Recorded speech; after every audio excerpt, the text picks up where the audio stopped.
आज हम आपको ऐसी फिल्म के बारे में बताएंगे जो एक सच्ची घटना पर आधारित है।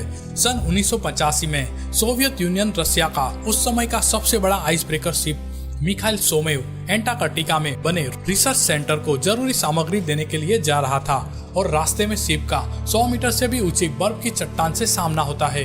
एक बड़ा आइसबर्ग का टुकड़ा शिप के ऊपर पड़ता है और शिप का रडार सिस्टम तोड़ देता है।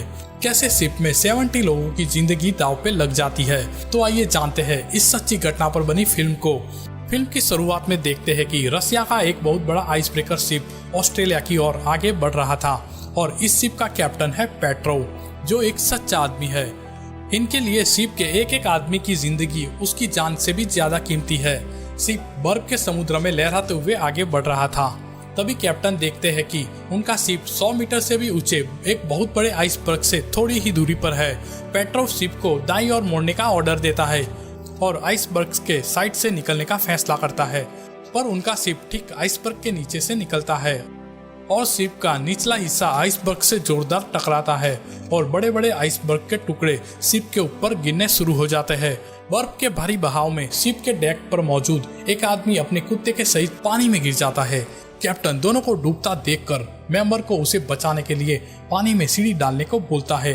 तभी शिप पर मौजूद सेकंड कैप्टन एम्ब्रिव पेट्रोस को बताता है कि तुम यह गलत कर रहे हो, हमें यहाँ से आगे बढ़ना चाहिए, तुम सारे क्रू मेंबर की जान दांव पर नहीं लगा सकते। तभी ये क्रू मेंबर दोनों को बचाने के लिए पानी में कूद जाता है। बहुत मेहनत के बाद भी वह उसे बचा नहीं पाता, लेकिन उसके कुत्ते को बचा लिया जाता है। जो क्रू मेंबर ठंडे पानी में कूदा था, उसकी ठंड की वजह से आवाज भी चली जाती है और अब वो बोल नहीं सकता।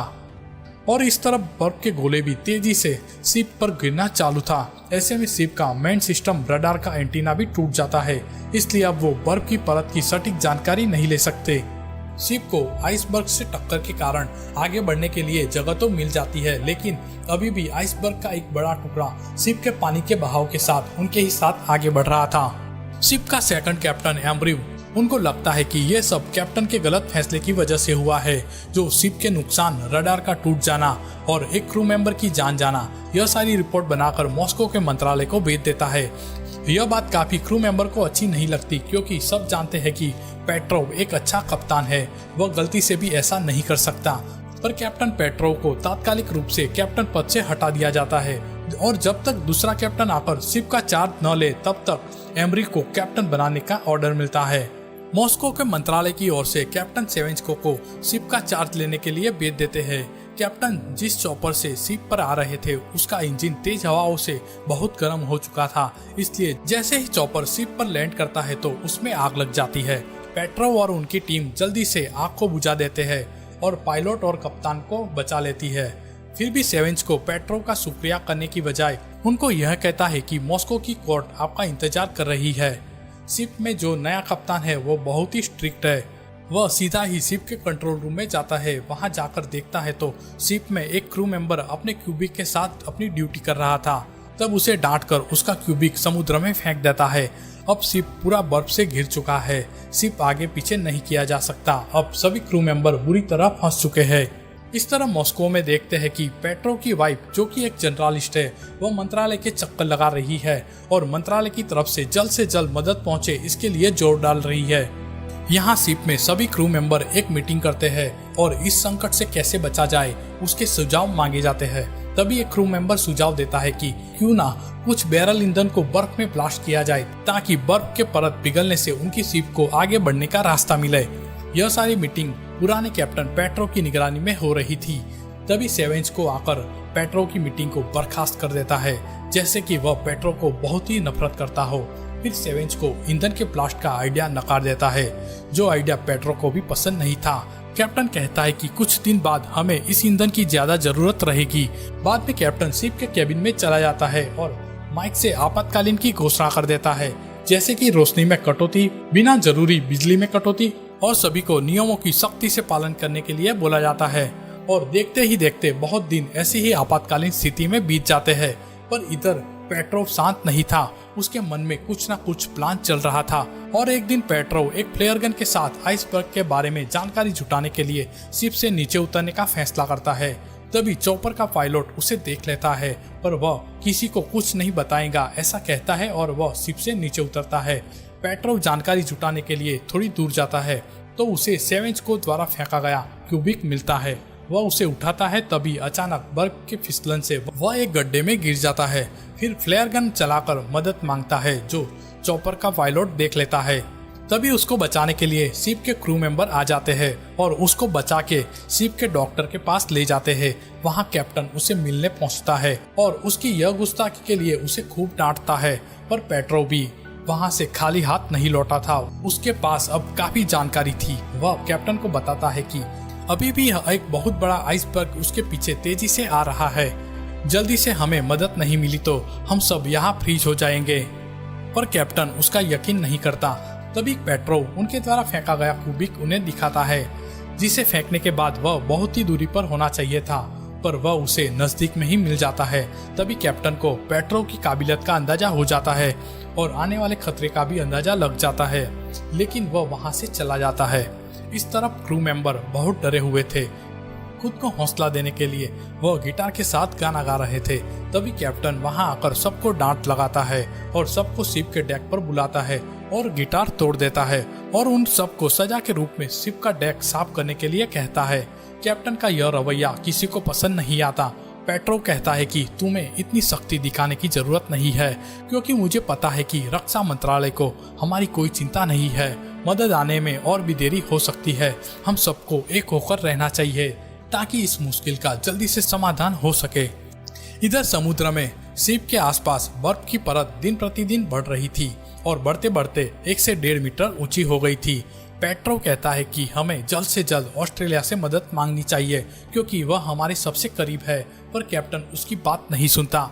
एक दिन सुबह को जब बर्फ की फिसलन से पानी का बहाव तेज हो गया था और ज्यादा से ज्यादा बर्फ शिप के साइड पर टकरा रही थी, तभी शिप के निचले कंपार्टमेंट में छेद हो जाता है और पानी शिप के अंदर घुसना शुरू हो जाता है, जिससे कंपार्टमेंट में रखी सारी खाने पीने की चीजें खराब हो जाती है। शिप में पीने का पानी भी बर्बाद हो जाता है। सारे क्रू मेंबर मिलकर शिप का छेद जैसे तैसे भर देते हैं, फिर भी समस्या अभी भी रुकी नहीं थी। सारे क्रू मेंबर घबरा जाते हैं। सबको लगता है कि अब वह ज्यादा दिन तक सरवाइव नहीं कर पाएंगे, क्योंकि शिप में ईंधन भी 3 दिन तक चले उतना ही था और राशन का एक बड़ा हिस्सा खराब हो चुका था।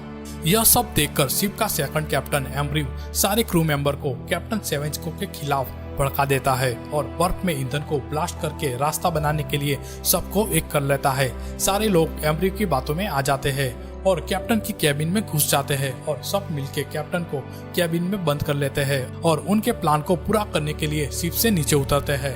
करीब 4 बैरल जितना ईंधन लेते हैं और शिप से थोड़ी दूर जमीन में ईंधन को ब्लास्ट करने के लिए ले जाते हैं।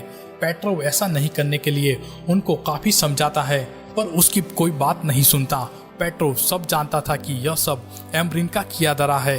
फिर बैरल को सही पोजीशन पर लगाकर ब्लास्ट कर देते हैं, पर इसका कोई नतीजा नहीं निकलता और यह आइडिया भी फेल हो जाता है।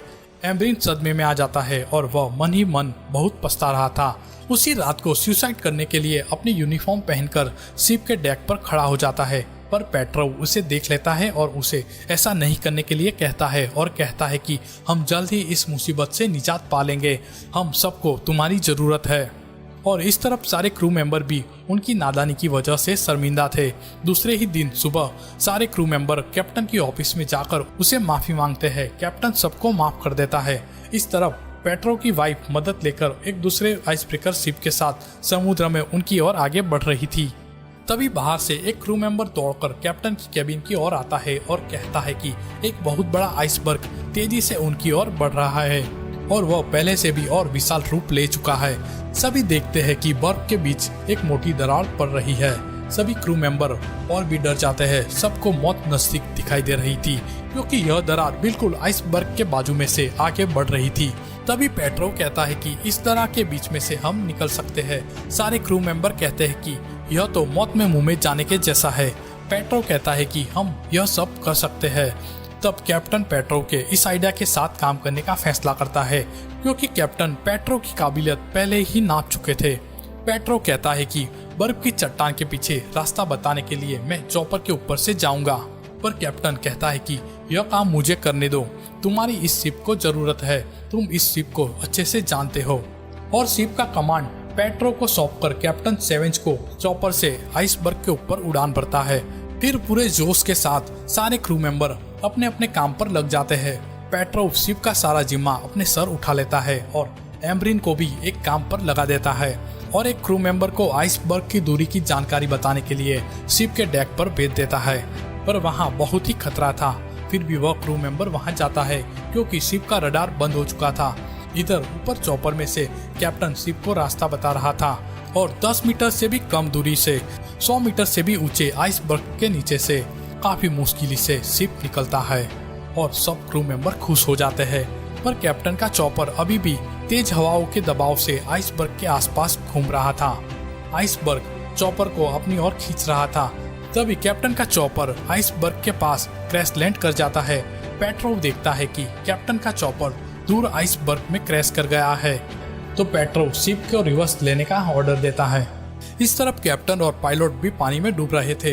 वो उम्मीद भी खो चुके थे कि पेट्रो शिप लेकर उनको बचाने आएगा, क्योंकि पेट्रो पहले भी एक आदमी की जान बचाने के लिए ऐसी गलती करने के लिए सस्पेंड किया जा चुका है। पर पेट्रो कैप्टन को बचाने का फैसला करता है। शिप पे मौजूद बहुत से क्रू मेंबर इसके लिए मना कर रहे थे, फिर भी पेट्रो शिप लेकर कैप्टन को बचाने के लिए जाता है और कैप्टन डूबने ही वाला था कि पेट्रो की टीम आकर उनको बचा लेती है। पर सब मिलकर शिप को लेकर आगे निकल जाते हैं। इस तरफ पेट्रो की वाइफ भी शिप में मदद लेकर आ गई थी। तब दूसरे शिप में से ईंधन भरते हैं और आगे निकलते हैं। दूसरे ही दिन सभी क्रू मेंबर की अखबार में तस्वीर छपी थी, जिस स्टोरी को पेट्रो की वाइफ ने कवर किया था और यह एक सच्ची घटना थी। कैसे सारे क्रू मेंबर 133 दिनों तक समुद्र में फंस गए थे। कहानी पसंद आई हो तो चैनल को सब्सक्राइब जरूर कर लेना।